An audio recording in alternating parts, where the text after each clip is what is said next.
Guys ಎಲ್ಲರಿಗೂ ನನ್ನ channel welcome. So guys ಇವತ್ತಿನ ವಿಡಿಯೋನ ಸ್ಟಾರ್ಟ್ ಮಾಡೋಕ್ಕಿಂತ ಮುಂಚೆ ಒಂದು ಸ್ಮಾಲ್ ಅಪ್ಡೇಟ್ ಅಂತ ಹೇಳ್ಬೋದು. ಯಾರೆಲ್ಲ ಪರ್ಸನಲ್ ರೀಡಿಂಗ್ಗೋಸ್ಕರ ಕಾಂಟ್ಯಾಕ್ಟ್ ಮಾಡಬೇಕು ಅಂತ ಅನ್ಕೊಂಡಿದ್ದೀರಾ, just ₹222 personal reading consultation charges ಇರುತ್ತೆ. ಈ ಒಂದು ₹222 ನೀವು ಪೇ ಮಾಡಿದ್ರೆ job, career, relationship, marriage, third party situation, ex person ಬಗ್ಗೆ, ಮುಂದೆ ನಿಮ್ಮ ಲೈಫಲ್ಲಿ ಏನಾಗುತ್ತೆ ಪ್ರತಿಯೊಂದಕ್ಕೂ ಕ್ಲಾರಿಟಿ ಬೇಕು, ಗೈಡೆನ್ಸ್ ಬೇಕು ಅಂತ ಅಂದ್ರೆ ಈ ಒಂದು ₹222 ನೀವು ಪೇ ಮಾಡಿ ಎಷ್ಟು ಕ್ವಶನ್ಸ್ ಆದ್ರೂ ಕೇಳ್ಬೋದು, ಎಷ್ಟೊತ್ತಾದ್ರೂ ಮಾತಾಡ್ಬೋದು. ಥ್ರೂ ಫೋನ್ ಕಾಲೇ ನಿಮಗೆ ರೀಡಿಂಗ್ ಸಿಗತ್ತೆ. ಓಕೆ, ಸೊ ಈ ಒಂದು ₹222 ನೀವು ಪೇ ಮಾಡ್ರೆ ಒಂದು ಫ್ರೀ ಕ್ರಿಸ್ಟಲ್ ಬ್ರೇಸ್ಲೆಟ್ಸ್ ಫ್ರೀ ಇರುತ್ತೆ. ನಿಮ್ಮ ರೀಡಿಂಗ್ಸ್ ನ ಅನಲೈಸ್ ಮಾಡಿ ನಿಮ್ಮ ನೇಮು, ನಿಮ್ಮ ಡೇಟ್ ಆಫ್ ಬರ್ತ್ ಎಲ್ಲ ಪ್ರಕಾರ ಯಾವ ಕ್ರಿಸ್ಟಲ್ಸ್ ಕೊಟ್ರೆ ನಿಮ್ಗೆ ಚೆನ್ನಾಗ್ ಆಗತ್ತೆ ಅಂತೆಲ್ಲ ತಿಳ್ಕೊಂಡು ಅನಲೈಸೇಷನ್ ಮಾಡಿನೇ ನಿಮಗೆ ಕಸ್ಟಮೈಸೇಷನ್ ಫ್ರೀ ಕ್ರಿಸ್ಟಲ್ಸ್ ಬ್ರೇಸ್ಲೆಟ್ಸ್ ನಾವು ಕಳ್ಸಿಕೊಡ್ತಾ ಇದೀವಿ. ಓಕೆನಾ? ಸೊ ನಿಮ್ಗೆ ಇಂಟ್ರೆಸ್ಟ್ ಇದೆ ಅಂತ ಅಂದ್ರೆ ಆದಷ್ಟು ಬೇಗ ಈ ಒಂದು ₹222 ನೀವು ಬುಕ್ ಮಾಡ್ಕೊಳ್ಳಿ. ರೀಡಿಂಗ್ ಸಿಕ್ಕಿದ್ರೆ ನಿಮ್ಗೆ ಫ್ರೀ ಕ್ರಿಸ್ಟಲ್ಸ್ ಇರುತ್ತೆ. ಓಕೆನಾ? ಸೊ ಯಸ್ ಗೈಸ್, ಸೊ ಈ ಒಂದು ವಿಡಿಯೋದು ಮೋಸ್ಟ್ ರಿಕ್ವೆಸ್ಟೆಡ್ ವಿಡಿಯೋ ಅಂತ ಹೇಳ್ಬೋದು. ದಟ್ ಈಸ್ ನಿಮ್ಮ ಪಾರ್ಟ್ನರ್ ನಿಮ್ಮ ಲೈಫಲ್ಲಿ, ನಿಮ್ಮ ಜೀವನದಲ್ಲಿ, ನಿಮ್ಮ ಸಂಬಂಧದಲ್ಲಿ ಖುಷಿಯಾಗಿದ್ದಾರಾ, ಸಂತೋಷವಾಗಿದ್ದಾರಾ ಅನ್ನೋದ್ರ ಬಗ್ಗೆ ಇರುತ್ತೆ. ಸೊ ಈ ಒಂದು ವಿಡಿಯೋನ ಸಾಕಷ್ಟು ಬಾರಿ ಕೇಳಿದ್ದೀರಾ, ಮ್ಯಾಮ್ ನಮ್ಮ ರಿಲೇಶನ್ಶಿಪ್ ನಮ್ಮ ವ್ಯಕ್ತಿ ಖುಷಿಯಾಗಿದ್ದಾರಾ, ಸಂತೋಷವಾಗಿದ್ದಾರಾ ಅಂತ ತಿಳಿಸ್ಕೊಡಿ, ನಮ್ಗೆ ಗೊತ್ತಾಗ್ಬೇಕಾಗಿದೆ ಅಂತ ತುಂಬಾ ಜನ ಕೇಳ್ತಾ ಇದ್ರಿ. So finally this video is out. So ಈ ಒಂದು ವಿಡಿಯೋನ ಇವಾಗ ಸ್ಟಾರ್ಟ್ ಮಾಡೋಣ. ನೀವು ಯಾರ ಜೊತೆ ರಿಲೇಶನ್ಶಿಪ್ ಅಲ್ಲಿ ಇದ್ದೀರಾ, ಕನೆಕ್ಟ್ ಆಗಿದ್ದೀರಾ, ಆ ಒಂದು ವ್ಯಕ್ತಿ ನಿಜವಾಗ್ಲೂ ನಿಮ್ಮ ಸಂಬಂಧದಲ್ಲಿ ಸಂತೋಷವಾಗಿದ್ದಾರಾ ಅನ್ನೋದ್ರ ಬಗ್ಗೆ ಇವಾಗ ತಿಳ್ಕೊಳ್ಳೋಣ. ಓಕೆ, ಸೊ 5 ಆಫ್ ಪೆಂಟಿಕಲ್ಸ್ ಇದೆ, 6 of cups, 4 of pentacles, oh my god, lovers card ಇದೆ, and okay ace of swords, and bottom of the card ನೋಡಬಹುದು ನೀವು 10 ಆಫ್ ಕಪ್ಸ್ ಇದೆ. That is beautiful card. Okay, so guys ಯಾರೆಲ್ಲ ಈ ಒಂದು ವಿಡಿಯೋನ ನೋಡ್ತಾ ಇದ್ದೀರಾ, ನಿಮ್ಮ ಜೀವನದಲ್ಲಿ ನಿಮ್ಮ ವ್ಯಕ್ತಿ ಏನಿದ್ದಾರೆ ನಿಮ್ಮ ರಿಲೇಶನ್ಶಿಪ್ ಅಲ್ಲಿ, ಆ ಒಂದು ವ್ಯಕ್ತಿ ಸಂತೋಷವಾಗಿದ್ದಾರಾ, ನಿಮ್ಮ ರಿಲೇಶನ್ಶಿಪ್ ಅಲ್ಲಿ ಖುಷಿಯಾಗಿದ್ದಾರಾ ಅಂದ್ರೆ ಲವರ್ಸ್ ಇದೆ. ಸೊ ಖಂಡಿತವಾಗ್ಲೂ ಈ ಒಂದು ವ್ಯಕ್ತಿ ನಿಮ್ಮನ್ನ ಪ್ರಾಣಕ್ಕಿಂತ ಹೆಚ್ಚಾಗಿ ಪ್ರೀತಿಸ್ತಾ ಇದ್ದಾರೆ, ಲವ್ ಮಾಡ್ತಿದ್ದಾರೆ, ಕೇರ್ ಮಾಡ್ತಿದ್ದಾರೆ. ನಿಮ್ಮ ರಿಲೇಶನ್ಶಿಪ್ ಅಲ್ಲಿ ಇವರು ಖಂಡಿತವಾಗ್ಲೂ ಹ್ಯಾಪಿ ಆಗಿದ್ದಾರೆ, ಸಂತೋಷವಾಗಿದ್ದಾರೆ. ಈ ಒಂದು ವ್ಯಕ್ತಿಗೆ ನಿಮ್ಮ ಅವಶ್ಯಕತೆ ಖಂಡಿತ ಅವ್ರ ಲೈಫ್ ಅಲ್ಲಿ ಇದೆ. ಸೊ ಇಲ್ಲಿ ನೀವು ನೋಡ್ತಿರ್ಬೋದು ಏಂಜಲ್ಸ್ ಇದ್ದಾರೆ. ಅಂದ್ರೆ ಈ ಕಾರ್ಡ್ ನ ನೋಡ್ತಿದ್ದಾಗೆ ನಿಮಗೆ ಡಿವೈನ್ ಪ್ರೊಟೆಕ್ಷನ್ ಇದೆ, ಏಂಜಲ್ಸ್ ಬ್ಲೆಸ್ಸಿಂಗ್ಸ್ ಇದೆ ಈ ಒಂದು ಸಂಬಂಧಕ್ಕೆ. ಈ ಒಂದು ವ್ಯಕ್ತಿ ನಿಮ್ಮ ಜೊತೆಗೆ ತುಂಬಾ ಅಟ್ಯಾಚ್ಡ್ ಆಗಿದ್ದಾರೆ, ಫಿಸಿಕಲಿ, ಮೆಂಟಲಿ, ಎಮೋಷನಲಿ ಒಂದು ವ್ಯಕ್ತಿ ನಿಮ್ ಜೊತೆ ಕನೆಕ್ಷನ್ ಅಲ್ಲಿ ಇದ್ದಾರೆ. ಅನ್ಕಂಡೀಷನಲ್ ಲವ್ ಇದೆ, ನಿಷ್ಕಲ್ಮಶವಾದ ಪ್ರೀತಿ ಇದೆ. ಸೊ ಅಚ್ಚುಕಟ್ಟಾಗಿ ಈ ಒಂದು ವ್ಯಕ್ತಿ ನಿಮ್ಮ ಜೀವನದಲ್ಲಿ ಸಂತೋಷವಾಗಿದ್ದಾರಾ ಅಂದ್ರೆ ಹೌದು. ಈ ಒಂದು ವ್ಯಕ್ತಿ ನೀವೇನ್ ಮಾಡ್ತಾ ಇದ್ರ, ನೀವೇನ್ ಸಪೋರ್ಟ್ ಮಾಡ್ತಾ ಇದ್ರ, ಕೇರ್ ಮಾಡ್ತಾ ಇದ್ರ, ಲವ್ ಮಾಡ್ತಾ ಇದ್ರ, ನೋಡ್ಕೋತಾ ಇದ್ರ, ಅದೆಲ್ಲಾನು ಕೂಡ ಇವರು ಎಂಜಾಯ್ ಮಾಡ್ತಿದ್ದಾರೆ ಈ ಒಂದು ಸಂಬಂಧದಲ್ಲಿ. ನೀವ್ ಯಾವ್ದೇ ರೀತಿ ಮತ್ತೆ ಇವ್ರಿಗೋಸ್ಕರ ಇನ್ನು ಎಕ್ಸ್ಟ್ರಾ ಎಫರ್ಟ್ಸ್ ಹಾಕ್ಬೇಕಾ ಅಂತ ಇದ್ರೆ ನೋ, ನೀವೇನ್ ಮಾಡ್ತಾ ಇದ್ರ ಅದ್ರಲ್ಲಿ ಅವರು ಖುಷಿಯಾಗಿದ್ದಾರೆ. ಓಕೆನಾ? ಸೊ ತುಂಬಾ ಜನ ನಾನು ನೋಡಿದೀನಿ, ಮ್ಯಾಮ್ ನಾನು ಎಲ್ಲರೂ ಮಾಡ್ತಾ ಇದ್ದೀನಿ, ನನ್ನ ವ್ಯಕ್ತಿ ಸಂತೋಷವಾಗಿದ್ದಾರೆ, ಇನ್ನೂ ಎಫರ್ಟ್ಸ್ ಹಾಕ್ಬೇಕಾ ಅಂತ. ಓವರ್ ಎಫರ್ಟ್ಸ್ ಕೂಡ ತುಂಬಾ ನೆಗೆಟಿವ್ ಇಂಪ್ಯಾಕ್ಟ್ ಬೀಳುತ್ತೆ. ಅತಿಯಾದ ಅಮೃತ ಏನಾಗುತ್ತೆ, ವಿಷ ಕೂಡ ಆಗುತ್ತೆ. ಅದೇ ರೀತಿನೇ ನೀವು ಓವರ್ ಆಗಿ ಎಲ್ಲ ಮಾಡಿದಷ್ಟು ಓವರ್ ಆಗಿ ಎಲ್ಲಾನು ನಡೀತಾ ಹೋಗುತ್ತೆ. ಓಕೆ, ಸೊ ನೀವೇನ್ ಮಾಡ್ತಾ ಇದ್ರ ದಟ್ ಈಸ್ ಫೈನ್, ಸಾಕು. ಇಷ್ಟು ಪ್ರೀತಿ ಕೊಡ್ತಾ ಇದ್ರ ಸಾಕು, ಈ ರೀತಿ ನಾನು ಹೇಳ್ತೀನಿ. ಓಕೆ, ಸೊ 10 ಆಫ್ ಕಪ್ಸ್ ಇದೆ. So definitely this person is getting married to you ಅಂತ ನಾನು ಹೇಳ್ತೀನಿ. ನೀವೆಲ್ಲ ಯಾರು ಇನ್ನೂ ಮ್ಯಾರೇಜ್ ಆಗಿಲ್ಲ, ಮದ್ವೆಗೋಸ್ಕರ ವೆಯ್ಟ್ ಮಾಡ್ತಾ ಇದ್ದೀರಾ, ಮದ್ವೆ ಆಗ್ಬಿಡ್ತಾರ ಅಂದ್ರೆ ಖಂಡಿತವಾಗ್ಲೂ ಹೌದು, ಇವ್ರಿಗೂ ಇಂಟೆನ್ಷನ್ ಇದೆ ನಿಮ್ ಜೊತೆಗೆ ಆದಷ್ಟು ಬೇಗ ಮ್ಯಾರೇಜ್ ಆಗ್ಬೇಕು, ಮದ್ವೆ ಮಾಡ್ಕೋಬೇಕು. ನೀವು ನೋಡ್ತಿರ್ಬೋದು ಗಂಡ ಹೆಂಡತಿ ಮಕ್ಕಳು ಯಾವ ತರ ಎಂಜಾಯ್ ಮಾಡ್ತಿದ್ದಾರೆ, ಈ ರೀತಿ ಅವ್ರ ಲೈಫ್ ನ ನಿಮ್ಮ ಜೊತೆಗೆ ಪ್ಲಾನ್ ಮಾಡಿದ್ದಾರೆ. Okay, so definitely this person is actually planning to get married very soon. ತುಂಬಾ ಲಾಂಗ್ ಟೈಮ್ ಇಂದ ವೇಟ್ ಮಾಡ್ತಿದ್ದಾರೆ ಇವರು.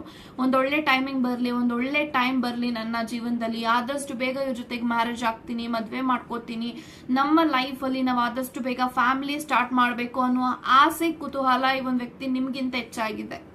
ಓಕೆ, ಸೊ ನೋಡ್ತಿರ್ಬೋದು ಮಕ್ಕಳು ಮತ್ತೆ ಎಂಜಾಯ್ ಮಾಡ್ತಿದ್ದಾರೆ ಗಂಡ ಹೆಂಡತಿ. ಇದಂದ್ರೆ ಕಂಪ್ಲೀಷನ್. ಅವರು ನಿಮ್ಮ ರಿಲೇಶನ್ಶಿಪ್ ನ ನೆನ್ಪು ಮಾಡ್ಕೊಂಡಾಗೆಲ್ಲ, ನಿಮ್ಮ ಬಗ್ಗೆ ಅವ್ರು ಯೋಚನೆ ಮಾಡಿದಾಗೆಲ್ಲ ಒಂದು ಕಂಪ್ಲೀಷನ್ ಅಂತ ಅವ್ರಿಗೆ ಅನ್ಸುತ್ತೆ. ಈ ಒಂದು ವ್ಯಕ್ತಿ ಜೊತೆಗೆ ಒಂದು ರೈಟ್ ಟೈಮ್ ಅಲ್ಲಿ ನಾನು ಸಂಬಂಧದಲ್ಲಿ ಬಂದಿದ್ದೀನಿ, ರೈಟ್ ಟೈಮ್ ಅಲ್ಲಿ ಇವ್ರ ಜೊತೆಗೆ ನಾನು ಮ್ಯಾರೇಜ್ ಆಗ್ಬೇಕು, ಒಂದು ರೈಟ್ ಸಮಯದಲ್ಲಿ ನಾವಿಬ್ರು ಲೈಫ್ ಲಾಂಗ್ ಇದೇ ರೀತಿ ಖುಷಿಯಾಗಿರ್ಬೇಕು ಅಂತ ಅವ್ರು ಏನ್ ಪ್ಲಾನ್ ಮಾಡಿದ್ದಾರೆ, ಆ ಪ್ಲಾನ್ ಪ್ರಕಾರವಾಗಿ ಎಲ್ಲೂ ನಡೀತಾ ಇರೋದ್ರಿಂದ this person feel very blessed. So ಆದಷ್ಟು ಬೇಗ ನಾನು ಮದುವೆ ಮಾಡ್ಕೋಬೇಕು ಅನ್ನೋದು ಅವರ ಒಂದು ಇಂಟೆನ್ಷನ್ ಆಗಿದೆ. ಏಸ್ ಆಫ್ ಸೋರ್ಸ್ ಇದೆ. This person start to family start ಮಾಡಕ್ಕೆ ತುಂಬಾ ವೆಯ್ಟ್ ಮಾಡ್ತಿದ್ದಾರೆ. ನಾನು ಆಗ್ಲೇ ಹೇಳ್ದೆ ನೋಡಿ, ಎಲ್ಲದಕ್ಕೂ ಒಂದೊಂದು ಲಿಂಕಿಂಗ್ ಇದೆ. ಇವ್ರು ಇಲ್ಲಿ ಪ್ಲಾನ್ ಮಾಡಿದ್ದಾರೆ, ಇಲ್ಲಿ ಅವರು ನಡೆಸ್ಬೇಕು ಅಂತ ಯೋಚನೆ ಮಾಡ್ತಿದ್ದಾರೆ, ಇಲ್ಲಿ ಪ್ರೀತಿ ಇದೆ. ಸೊ ಈ 3 ಕಾರ್ಡ್ ರೆಪ್ರೆಸೆಂಟ್ ಏನ್ ಮಾಡ್ತಿದೆ ಅಂದ್ರೆ ಒಂದು ಮೇಜರ್ ಡಿಸಿಷನ್ಸ್ ತಗೋತಾ ಇದ್ದಾರೆ ನಿಮ್ಮ ವ್ಯಕ್ತಿ. ಆದಷ್ಟು ಬೇಗ ನಾನು ಇವ್ರನ್ನ ಫ್ಯಾಮಿಲಿ ಮಾಡ್ಕೋಬೇಕು, ಇನ್ನೂ ಕಾಯೋದು ಬೇಡ. ತುಂಬಾ ಲಾಂಗ್ ಟೈಮ್ ಇಂದ ನೀವು ಕೂಡ ಮೇ ಬಿ ವೆಯ್ಟ್ ಮಾಡ್ತಾ ಇದ್ದೀರಾ, ಅಥವಾ ಮ್ಯಾರೇಜ್ ನ ಮ್ಯಾನಿಫೆಸ್ಟೇಷನ್ ಮಾಡ್ತಾ ಇದ್ದೀರಾ ಅಂದ್ರೆ definitely everything is falls into the places. Okay, so ನೀವೇನೆಲ್ಲ ಅನ್ಕೋತಾ ಇದ್ದೀರಾ ಆದಷ್ಟು ಬೇಗ ನೆರವೇರ್ಲಿ, ಅದು ನಡೀತಾ ಇದೆ. ಸೊ ನಿಮಗೆ ಅನಿಸ್ತಾ ಇರ್ಬೋದು ಏನೋ ಒಂದು ಡ್ರ್ಯಾಗ್ ನಡೀತಾ ಇದೆ ಅಥವಾ ತುಂಬಾ ಲೇಟ್ ಆಗ್ತಾ ಇದೆ ನನ್ ಮದ್ವೆ ಆಗೋದು ಅಂತ. It's all the preparation. Angels, universe, divine ನಿಮ್ಗೊಂದು ಪ್ರಿಪರೇಷನ್ ಮಾಡ್ತಿದ್ದಾರೆ. ನಿಮ್ಮ ಮದ್ವೆ ಹೆಂಗ್ ಆಗ್ಬೇಕು, ಎಲ್ಲಿ ನಡಿಬೇಕು ಅಂತ ಅದ್ರ ಪ್ರಕಾರವಾಗಿನೇ ಎಲ್ಲಾನು ನಡೀತಾ ಇದೆ. It's all about the divine timing. Okay, ನೀವು ತುಂಬಾ ವೆಯ್ಟ್ ಮಾಡ್ತಾ ಇದ್ದೀರಾ, ನನ್ನ ವ್ಯಕ್ತಿ ಯಾವಾಗ ಮ್ಯಾರೇಜ್ ಕಮಿಟ್ಮೆಂಟ್ಗೆ ಎಸ್ ಅಂತ ಹೇಳ್ತಾರೆ, ಆಗ್ಬಿಡೋಣ ಅದು ಇದು ಅಂತ. So it doesn't walk in that.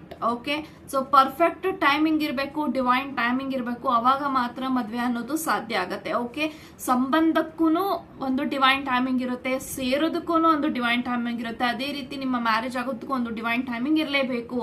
So ನಿಮ್ಮ ಲೈಫಲ್ಲಿ ಎಲ್ಲಾನು ಹಂತವಾಗಿ ನಡೆದಿದೆ ಅಲ್ವಾ. ಸೊ ನೀವೇನು ಹುಟ್ಟಿದ ತಕ್ಷಣ ಒಂದು ವ್ಯಕ್ತಿನ ಭೇಟಿ ಮಾಡಿಲ್ಲ, ರೈಟ್. ಸೊ ಅದಕ್ಕೊಂದು ಟೈಮಿಂಗ್ ಇತ್ತು. ಆ ಟೈಮಿಂಗ್ ಅಲ್ಲಿ ಆ ಒಂದು ವ್ಯಕ್ತಿ ಬರೋಕ್ಕಿಂತ ಮುಂಚೆ ನಿಮ್ ಲೈಫಲ್ಲಿ ತುಂಬಾ ಎಕ್ಸ್ಪೀರಿಯನ್ಸ್ ಆಗ್ಬೇಕಾಗಿತ್ತು, ಅದಾಗಿದೆ. ಮತ್ತೆ ಒಂದು ವ್ಯಕ್ತಿ ನಿಮ್ ಲೈಫಲ್ಲಿ ಬರ್ಬೇಕಾಗಿತ್ತು, ಅದು ಬಂದಿದ್ದಾರೆ. ಸೇರೋ ಬೇಕಾಗಿತ್ತು, ಸೇರಿದೀರಾ. ಈಗ ರಿಲೇಶನ್ಶಿಪ್ ಕಂಟಿನ್ಯೂ ಆಗ್ಬೇಕಾಗಿತ್ತು, ಕಂಟಿನ್ಯೂ ಆಗ್ತಾ ಇದೆ. ಸೊ ಅದೇ ರೀತಿ ಈ ಒಂದು ವ್ಯಕ್ತಿಯ ಜೀವನದಲ್ಲೂ ಕೂಡ ಒಂದು ಮೇಜರ್ ಆದಂತ ಒಂದು ಡಿಸಿಷನ್ಸ್ ತಗೋತಾ ಇದ್ದಾರೆ. ಆದಷ್ಟು ಬೇಗ ನನ್ನ ವ್ಯಕ್ತಿನ ನಾನು ಚೆನ್ನಾಗಿ ನೋಡ್ಕೋಬೇಕು. This person start to feel like a family. ನೀವೊಂದು ಫ್ಯಾಮಿಲಿ ಮೆಂಬರ್ ತರ ಅವ್ರ ಲೈಫಲ್ಲಿ ಇದ್ದೀರಾ. ಸೊ ಇವಾಗ ಒಂದು ಫಿಯಾನ್ಸಿ ತರ ಅವ್ರು ನಿಮ್ಮನ್ನ ನೋಡ್ಕೋತಾ ಇಲ್ಲ, ಅಥವಾ ಜಸ್ಟ್ ಒಂದು ಏನೋ ಲವರು ಇರ್ಬೇಕು ಇದಾರೆ ಅಂತ ನಿಮ್ಮನ್ನ ನೋಡ್ಕೋತಾ ಇಲ್ಲ. This person is having a deep decision. Okay, deep feelings ಇದೆ ನಿಮ್ಗೆ ನಿಮ್ಮ ಮೇಲೆ ಅವ್ರಿಗೆ. ಸೊ ಆ ಒಂದು ಫೀಲಿಂಗ್ಸ್ ಇರೋದ್ರಿಂದ ಈ ಒಂದು ವ್ಯಕ್ತಿ ನಿಮ್ಮ ಜೊತೆಗೆ ಇಷ್ಟು ದಿನಗಳ ಕಾಲ ರಿಲೇಶನ್ಶಿಪ್ ಅಲ್ಲಿ ಬಂದಿರಂತದ್ದು. ಓಕೆ, ಸೊ 4 ಆಫ್ ಪೆಂಟಿಕಲ್ಸ್ ಇದೆ, 6 ಆಫ್ ಕಪ್ಸ್ ಇದೆ, ಮತ್ತೆ 5 ಆಫ್ ಪೆಂಟಿಕಲ್ಸ್ ಇದೆ. ರೀಸೆಂಟ್ ಆಗಿ ಮೇ ಬಿ ಒಂದು ವ್ಯಕ್ತಿ ಫೈನಾನ್ಷಿಯಲ್ ವಿಚಾರದಲ್ಲಿ ತುಂಬಾ ತಲೆ ಕೆಡ್ಸ್ಕೊಂಡಿದ್ರು, ಅಪ್ಸ್ ಅಂಡ್ ಡೌನ್ಸ್ ಅಲ್ಲಿ ಇದ್ರು. ಬಟ್ ಇವಾಗ ಅವರ ಒಂದು ಫೈನಾನ್ಷಿಯಲಿ ಸ್ಟೆಬಿಲಿಟಿ ಅಂತಸ್ತು ಚೆನ್ನಾಗಿ ಆಗ್ತಾ ಇದೆ. ಓಕೆ, ಹಂತವಾಗಿ ಎಲ್ಲಾನು ಕೂಡ ಚೆನ್ನಾಗಿ ನಡೀತಾ ಇದೆ. ಒಂದು ವ್ಯಕ್ತಿಗೆ ಅನಿಸ್ತಾ ಇದೆ ತುಂಬಾ ಖುಷಿ ಆಗ್ತಾ ಇದೆ ನನಗೆ ಅಂತ. ಸೊ ಡೆಫಿನೆಟ್ಲಿ ಇನ್ನ ಮುಂದೆ ಏನೆಲ್ಲ ಅವರು ಡಿಸಿಷನ್ಸ್ ತಗೋತಾರೆ, ಡೆಫಿನೆಟ್ಲಿ ಅವರು ನಿಮ್ಗೆ ಹೇಳ್ತಾರೆ ಈ ರೀತಿ ಡಿಸಿಷನ್ಸ್ ತಗೋಬೇಕು ಅಂತ ಇದ್ದೀನಿ, ನಿನ್ನ ಒಪಿನಿಯನ್ ಏನು ಅಂತ ನಿಮಗೆ ಒಪಿನಿಯನ್ ನ ಕೇಳ್ತಾರೆ ಅಂತ ನಾನು ಹೇಳ್ತೀನಿ. ಸೊ ಡೆಫಿನೆಟ್ಲಿ ಇವರು ನಿಮ್ಮ ರಿಲೇಶನ್ಶಿಪ್ ಅಲ್ಲಿ, ನಿಮ್ಮ ಸಂಬಂಧದಲ್ಲಿ ಖುಷಿ ಆಗಿದ್ದಾರಾ ಅಂದ್ರೆ ಹೌದು, ಅವರು ನಿಮ್ಮ ಜೊತೆಗೆ ಖುಷಿ ಆಗಿದ್ದಾರೆ. ಸೊ ಮೇ ಬಿ ಇವರು ನಿಮ್ಮ ಹತ್ರ ಹೇಳ್ಕೊಳಲ್ಲ, ಸೊ ನಾನು ಸಂತೋಷವಾಗಿದ್ದೀನ, ಖುಷಿಯಾಗಿದ್ದೀನ ಅಂತ ಇವರು ಹೇಳ್ಕೊಳಲ್ಲ, ಎಕ್ಸ್ಪ್ರೆಸಿವ್ ಇಲ್ಲ ಇವರು. But this person feel very happy. Okay, ನಿಮ್ಮ ವಿಚಾರದಲ್ಲಿ ಇವ್ರು ಯಾವುದೇ ಕಾರಣಕ್ಕೂ ಗ್ರ್ಯಾಂಡೆಡ್ ಆಗಿ ತಗೊಂಡಿಲ್ಲ, ಇಗ್ನೋರ್ ಮಾಡಲ್ಲ, ಅವಾಯ್ಡ್ ಮಾಡಲ್ಲ. ಈ ಒಂದು ವ್ಯಕ್ತಿ ನಿಮ್ಮನ್ನ ತುಂಬಾ ಗೌರವಿಸ್ತಾರೆ, ನೀವು ಕೂಡ ಅವ್ರನ್ನ ಅಷ್ಟೇ ಗೌರವಿಸ್ತೀರಾ, ರೆಸ್ಪೆಕ್ಟ್ ಮಾಡ್ತೀರಾ, ತುಂಬಾನೇ ನೀವು ಅವ್ರನ್ನ ಹಚ್ಕೊಂಡಿದ್ದೀರಾ. ಇಮೋಷನಲಿ, ಫಿಸಿಕಲಿ, ಮೆಂಟಲಿ ನೀವು ಅವ್ರ ಜೊತೆ ಕನೆಕ್ಷನ್ ಅಲ್ಲಿ ಇರೋದ್ರಿಂದ ಅವ್ರಿಗೂ ಕೂಡ ಆ ಒಂದು ಅಟ್ಯಾಚ್ಮೆಂಟ್ ನಿಮ್ಮ ಮೇಲೆ ತುಂಬಾನೇ ಇದೆ.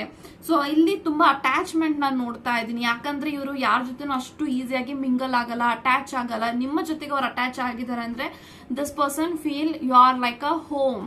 ಸೊ ಅವರು ನಿಮ್ಮನ್ನ ಮನೆಯವ್ರ ತರ ನೋಡ್ತಿದ್ದಾರೆ. ಮನೆಯವ್ರನ್ನ ಮಾತ್ರ ಇವರು ಹೆಂಗೆ ಹಚ್ಕೊಂತಾರೆ ಅದೇ ರೀತಿ ಅವರು ನಿಮ್ಮನ್ನ ಹಚ್ಕೊಂಡಿರೋದ್ರಿಂದ ಈ ಒಂದು ವ್ಯಕ್ತಿ ನನ್ನ ಲೈಫ್ ಅಲ್ಲಿ ಒಂದು ಮೇಜರ್ ಟರ್ನ್ ಕೊಟ್ಟಂತ ವ್ಯಕ್ತಿ. ಅಂದ್ರೆ ಅವರು ಯಾವ್ದೇ ಕಾರಣಕ್ಕೂ ಪ್ರೀತಿ ಇಲ್ಲ, ಅವ್ರ ರಿಲೇಶನ್ಶಿಪ್ ಅಂತ ಅವರು ಟೈಮ್ ವೇಸ್ಟ್ ಮಾಡಿಲ್ಲ ಅವ್ರ ಲೈಫ್ ಅಲ್ಲಿ.